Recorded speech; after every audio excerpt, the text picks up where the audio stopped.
The most dangerous thing you can do to a liar is not to argue, not to defend yourself, but to stop talking. Because the moment you go silent, something strange happens. They don't relax, they don't feel safe, they feel exposed.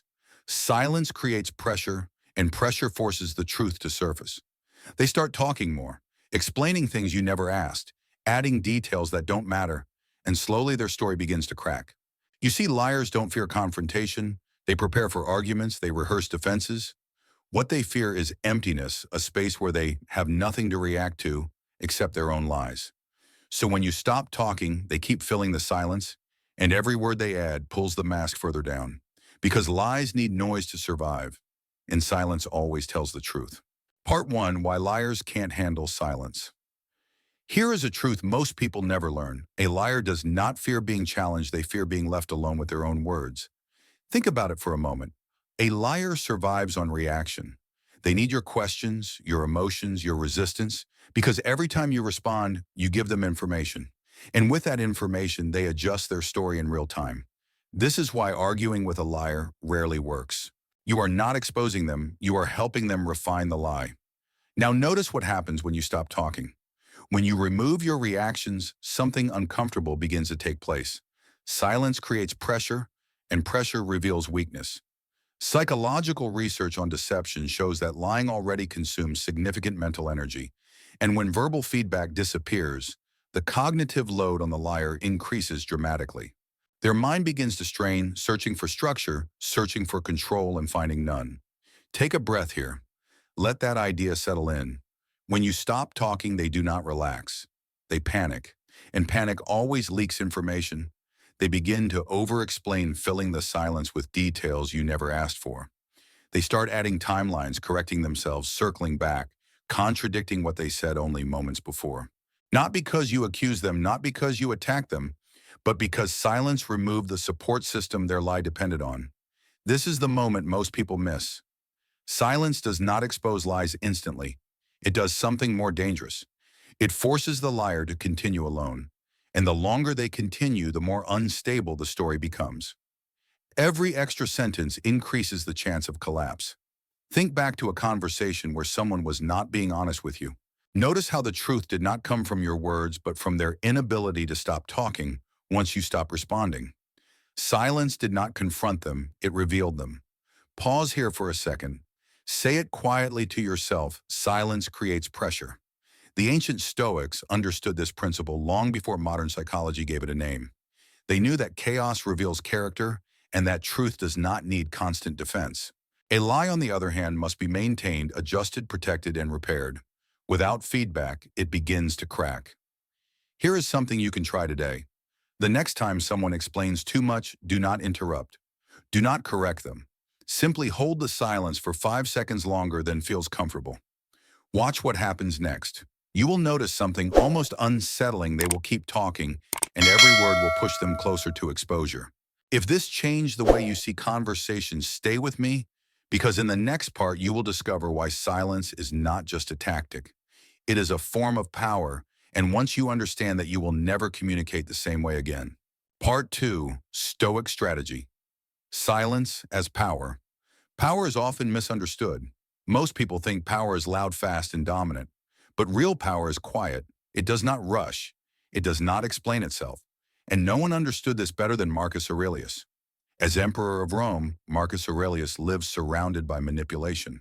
Senators with hidden agendas, generals chasing glory, advisors speaking half-truths wrapped in loyalty. Every conversation was a test. Every word carried weight. And yet, if you read his private journal meditations, you notice something striking. He rarely speaks about defeating others with arguments. Instead, he speaks about mastering himself. He wrote, "You always own the option of having no opinion." Pause for a moment. Say it slowly with me. I always own the option of having no opinion. That sentence alone dismantles manipulation, because manipulation feeds on urgency. It feeds on emotional reactions. It feeds on your need to respond. Silence removes all three. When you don't rush to respond, something important happens internally.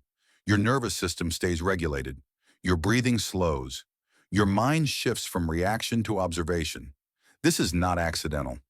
Modern neuroscience shows that silence activates areas of the brain responsible for awareness and error detection. In contrast, emotional speech activates areas tied to impulsive defense. Take a breath here. Let your shoulders drop. This is the Stoic advantage. When you remain silent, you stay calm. When you stay calm, you see clearly. And when you see clearly, you keep power. The liar, meanwhile, begins to lose balance. Why? Because deception requires constant correction. It is fragile. Every lie must align with the previous one, and silence removes the opportunity to adjust. Without feedback, the liar is forced to guess, and guessing under pressure leads to mistakes. Marcus Aurelius understood this intuitively. Historical accounts suggest that during Senate discussions, he often allowed others to speak at length without interruption. Not out of politeness, but strategy. He knew that those who lacked truth could not tolerate stillness. The longer they spoke, the more they revealed. Reset with me for a moment. Silence is not absence. Silence is structure. The Stoics believed that strength was internal, that you could not control others, only your response to them. And silence is the ultimate expression of that control. It says, I am not moved by your words. It says, I do not need to defend my ego. It says, I am watching. There is a reason silence makes dishonest people uncomfortable. It confronts them with themselves. And most people cannot stand that. Here is something subtle but important. Silence is not passive. Passive silence avoids discomfort. Stoic silence embraces it. You are fully present. Your posture is relaxed. Your eye contact is steady. Your expression is neutral. You are not withdrawing. You are holding space. This distinction matters because when silence is paired with presence, it becomes dominance without aggression. Marcus Aurelius wrote, "The best revenge is not to be like your enemy." He did not mean revenge in the emotional sense. He meant moral distance. Silence keeps you clean. It prevents you from stepping into the chaos of another person's deception. Now let's make this practical. The next time someone provokes you, lies to you, or attempts to manipulate a conversation, do not respond immediately. Relax your jaw, unclench your hands, slow your breath, maintain calm eye contact. Let the silence stretch just a few seconds longer than feels natural. Notice what happens. Most people will rush to fill the gap. They will add explanations. They will soften statements. They will contradict themselves, not because you threaten them, but because silence removed their footing. Say it with me now. Silence keeps my balance. Noise makes them lose theirs. This is the Stoic strategy. You do not overpower others. You outlast their instability. And here is the deeper lesson Marcus Aurelius left us. When you master silence, you stop being controlled by other people's behavior. You are no longer dragged into arguments you don't need to win. You conserve energy. You preserve clarity. You choose when and if to speak. If this reframed how you see power, stay with me. Because in the next part, we're leaving philosophy behind and stepping into real life. Real conversations, real situations, and real moments where silence exposes lies in minutes, not months. Part 3, Real-Life Examples. Relatable. You don't need philosophy to see this principle at work. You've already lived it. You just didn't have a name for it. Think about a moment when something felt off. Not dramatic, not obvious, just slightly wrong. A coworker explaining a missed deadline. A friend justifying a broken promise. Someone offering excuses that almost made sense but not quite. Now here's the key question. What happened when you stopped interrupting them?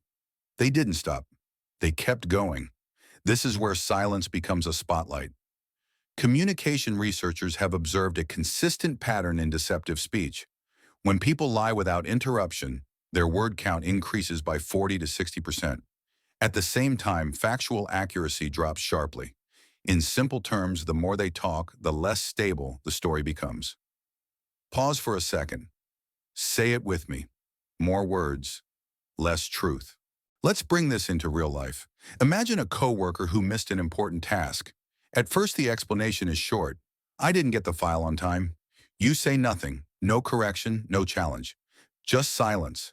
Suddenly, they add more. Well, the email came late and the system was slow, and I also had another urgent request. Still, you say nothing. Now the story shifts. Timelines blur. Responsibility moves. What started as one reason becomes five. You didn't accuse them. You didn't confront them. You simply let them speak, and every sentence became evidence. Reset here. Breathe in. Breathe out. Silence doesn't force truth. It gives lies enough room to fall apart. Here's another scenario. A manipulative friend. You've seen this one before. They hurt you, then explain why it wasn't really their fault. If you interrupt, they pivot. If you argue, they defend. But if you stay quiet, something changes. The emotional mask slips. Their tone shifts. They begin to justify things you never questioned. Eventually, frustration leaks through because silence removes their script. This is important to understand. Most liars rehearse for resistance. They prepare for confrontation. They do not prepare for stillness. Silence creates a gap where improvisation is required, and improvisation under pressure exposes inconsistency. Say it with me again. Silence breaks the script.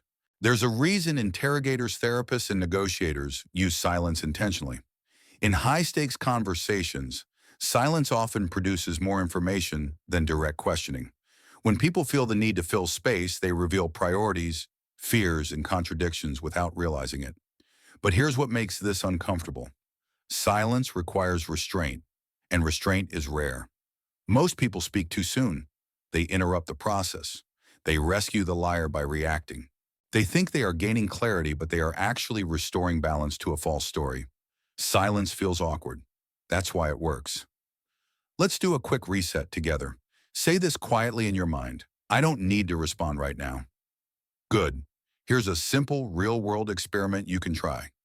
The next time someone gives an explanation that feels slightly excessive, ask one neutral question. Just one. Then stop talking. Let the silence stretch 5 seconds longer than feels polite. Watch closely. You will notice extra details emerge, details that were never necessary.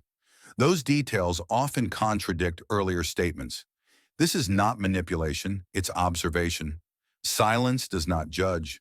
Silence listens, and listening reveals patterns. Now here's the deeper layer most people miss. Silence doesn't just expose lies in others. It also protects you. It prevents you from becoming reactive. It keeps you from saying something you'll later regret. It preserves your credibility. When you speak less, your words carry more weight. Truth does not rush. Lies do. Say it one more time. Truth is patient. Lies are not. By now you can see the pattern. Silence works in offices, friendships, relationships, and negotiations. Anywhere words are used to hide reality, silence becomes the tool that removes the cover. But silence alone is not enough. There is a right way and a wrong way to use it. Used poorly, silence feels cold or passive-aggressive. Used correctly, it feels grounded, calm, and unshakable. And that's exactly what we're moving into next. Because in the final part, I'll show you how to apply silence intentionally without pushing people away, without creating tension, and without losing warmth or humanity. You'll learn how to use silence as a skill, not a wall. Stay with me. This is where everything comes together. Part 4, Practical Lesson. How to use silence intentionally. This is where everything comes together. Because silence is not just something you understand, it is something you practice. Most people fail here, not because silence doesn't work, but because they use it incorrectly. They confuse silence with withdrawal, or worse, with passive aggression. That's not Stoic silence, that's avoidance. True silence is intentional, it is calm, it is present, and it is controlled. Let's slow this down for a moment. Take a breath. And say this with me, silence is a skill. Here's the first rule. When you sense dishonesty, stop explaining yourself. This is difficult for most people. The instinct to clarify, justify, or defend is deeply wired. But every explanation gives the liar more material, more angles, more leverage. Silence cuts off supply. You do not need to prove your innocence. You do not need to correct every detail. Truth does not beg. The second rule is posture. Silence without presence feels weak. Silence with presence feels unshakable. Relax your shoulders. Unclench your jaw. Breathe through your nose. Maintain calm, neutral eye contact. You are not staring. You are not challenging. You are simply there. This sends a powerful signal to the nervous system of the person speaking. It tells them there is no emotional hook to grab onto. No reaction to manipulate. No rhythm to follow. Reset here for a second. Say it quietly, I am steady. Now the third rule, timing. Do not rush to fill the silence. Let it stretch just a few seconds longer than feels comfortable. Research in communication psychology shows that most people feel compelled to speak after just 4 seconds of silence. Past that point, discomfort rises sharply. This is where honesty cracks or deception slips. Those extra seconds matter. This is the moment where people reveal priorities. This is the moment where excuses multiply. This is the moment where contradictions appear. Silence does the work for you. Now let's address the fear most people have. What if silence makes things awkward? Yes, it will. But awkwardness is not danger. Awkwardness is information. Stoic philosophy teaches us to separate discomfort from harm. Silence feels uncomfortable because it removes familiar social scripts. But it does not harm you, it strengthens you. Marcus Aurelius reminded himself of this constantly. He wrote that external events are neutral, it is our judgment that disturbs us. Silence helps you suspend judgment. It creates space between stimulus and response. And in that space, you regain control. Here's a simple daily practice you can start today. In your next 3 conversations, choose one moment where you normally would respond immediately. Instead, pause, breathe. Say nothing for 5 seconds. Observe what happens internally and externally. Notice how your body stays calmer. Notice how the other person adjusts. Notice how the conversation slows. This is not manipulation. This is awareness. Silence also protects you from saying things you don't mean, from revealing your own emotions too quickly, from giving away leverage in negotiations or relationships. When you speak less, your words gain weight. People listen more closely to those who don't speak impulsively. Say it with me now. When I speak less, my words matter more.